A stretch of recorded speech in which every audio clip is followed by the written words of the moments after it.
Hey everybody, it's drive home brain dump time. I hope I don't forget everything I just said. I was recording a video and I got a phone call in the middle of it, which happens on occasion, and then I had to pretty much start over. Here we see Matt Dillahunty doing one of his brain dumps. As you may know, Matt's very much in demand. Matt's a very busy and important guy, and unlike the rest of us, he really doesn't have the time to stay at home and record a YouTube video, much less one with any production values or where there's any evidence he took the time to figure out what in fuck he's talking about. His lack of method got him supporting Atheism Plus and all their fine activist work because he really was too busy doing other things to figure out what there was to this whole Atheism Plus thing that it's sounding kind of good. For that reason, I also assume Matt Dillahunty supports the right to life because who could argue with that? Americans for prosperity because we should all prosper, right? Operation Iraqi Freedom because everyone should be free, and pacification because it sounds so very fucking relaxing. Now, to be fair to Matt, I'm sure he had some idea what a bunch of ideological fuckwits, harassers, and bullies the Atheism Plus crowd is, because he's been known to do some bullying himself. But he didn't mind their reign of terror right up until the moment where his own head went rolling from the guillotine. Still, it's very, very important that Matt Dillahunty share his starving orphan thoughts with us, no matter how many times he's been wrong. But right now, look at what Matt is doing. Not what he's saying, which is less and less important by the minute, but what he is doing while recording this all-important brain dump. He's driving a car. Last I checked, he has 3 or 4 videos like this, so it's already a habit. Now, there's nothing wrong with thinking things through during one's downtime.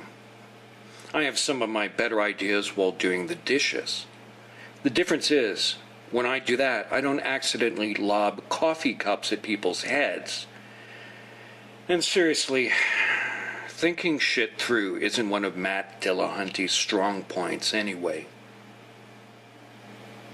Watch Matt. He's driving. He takes his eyes off the road to look into the lens of his smartphone. He gestures. Obviously, doing the brain dump is commanding a lot of his attention while he's driving a car during his morning commute or his drive home. Just by way of comparison, let me show you part of my morning commute.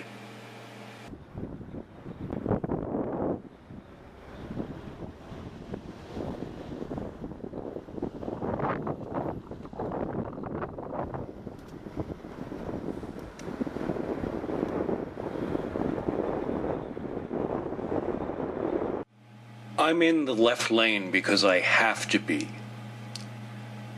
Further down is an exit ramp to the right, and during weekdays, vehicles in the right lane have to make that right turn onto the exit. Police often wait just past that point and ticket anyone who doesn't. I was warned by the police that means me. And I just put up with the not occasional fury of drivers for it. Although motorists don't consider me to be a vehicle, the police do.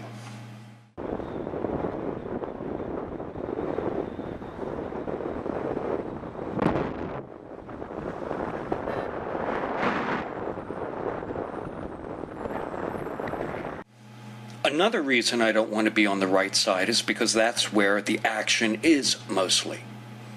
There are buses pulling in and out, and the last thing I want to do is get caught between a bus and the curb, hit the back of a bus, or sideswipe a bus pulling out because I'd either get creamed by the traffic coming up behind me or bounced into oncoming traffic. Also, people do run out from in front of buses, especially if they are only looking out for cars and won't be paying attention to a bicycle.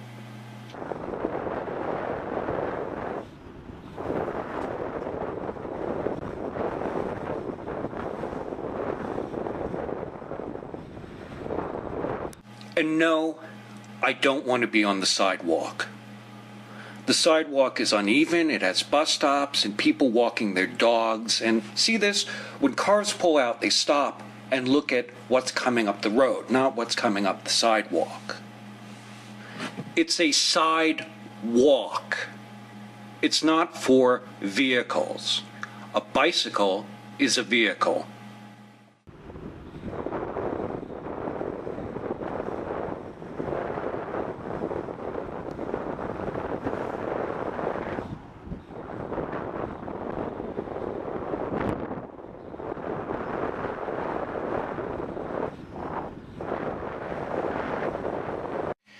See this side road before the overpass where the truck is going in?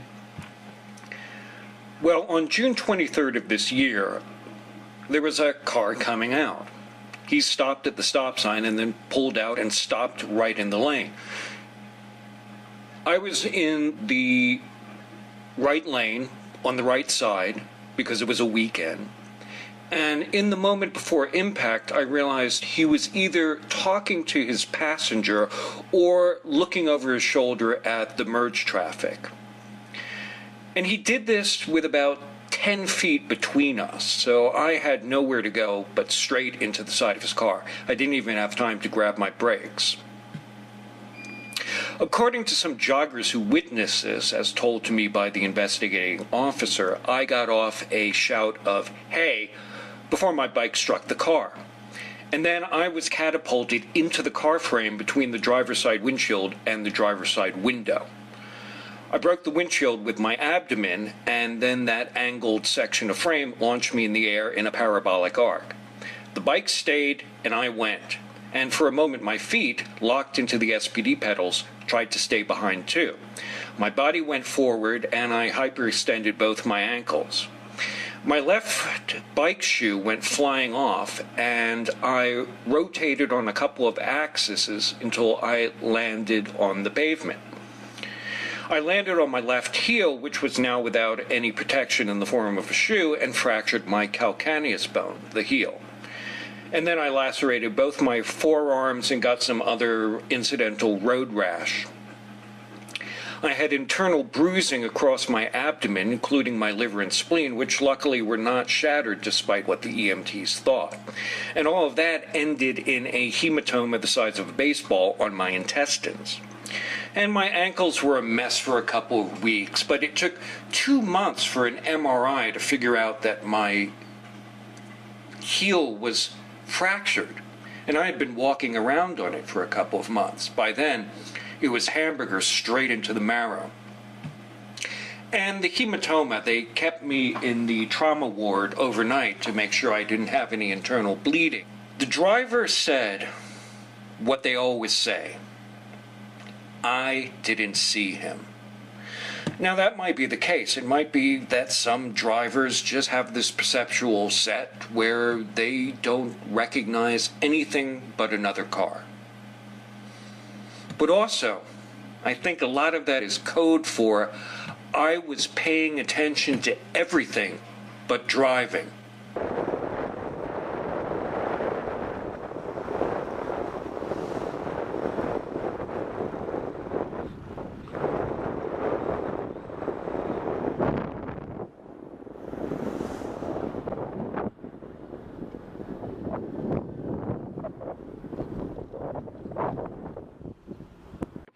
Finally, I'm able to duck back onto side streets. I'm not one of those douchebag cyclists who take the lane and proudly ride right in the middle of the street with a bunch of cars honking behind him.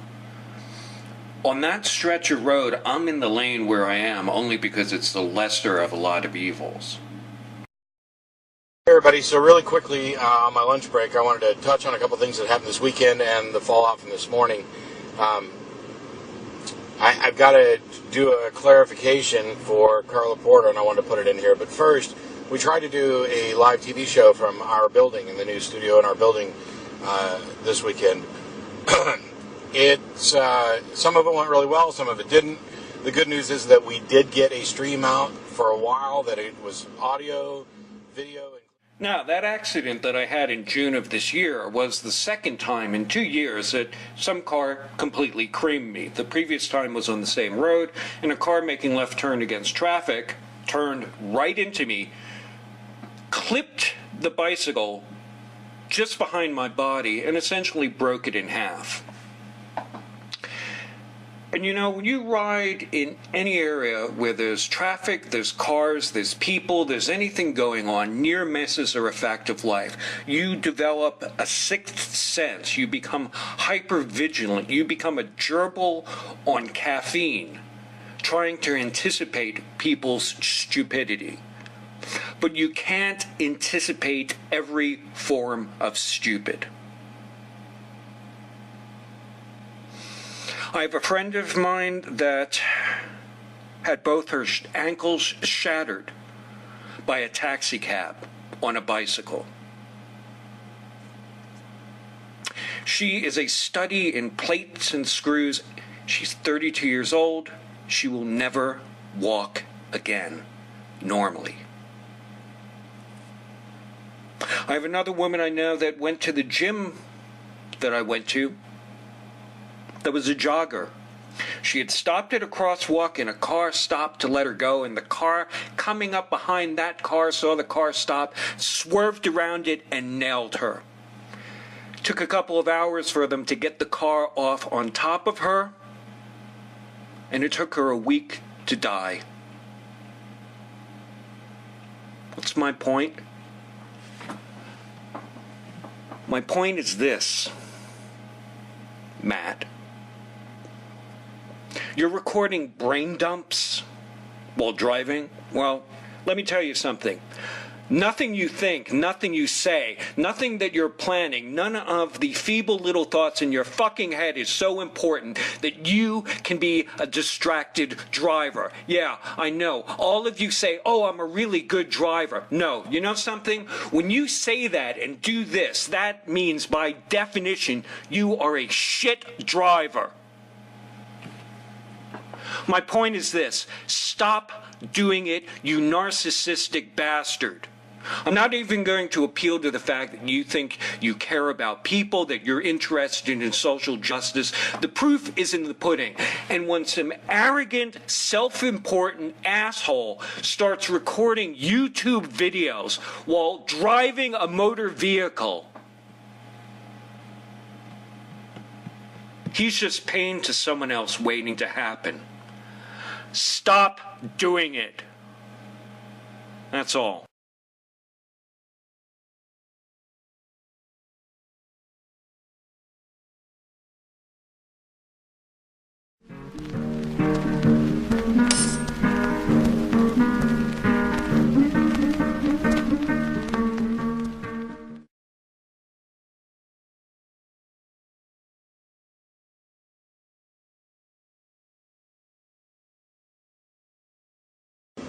Hey everybody, it's drive home brain dump time.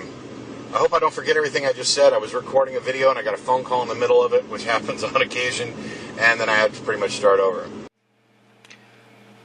Here we see Matt Dillahunty doing one of his brain dumps.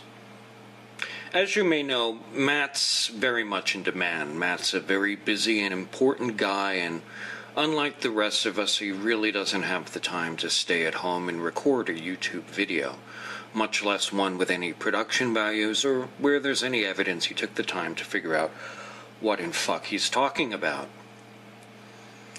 His lack of method got him support to life because who could argue with that? Americans for prosperity because we should all prosper, right? Operation Iraqi Freedom because everyone should be free, and pacification because it sounds so very fucking relaxing. Supporting Atheism Plus and all their fine activist work because he really was too busy doing other things to figure out what there was to this whole Atheism Plus thing that it's sounding kind of good.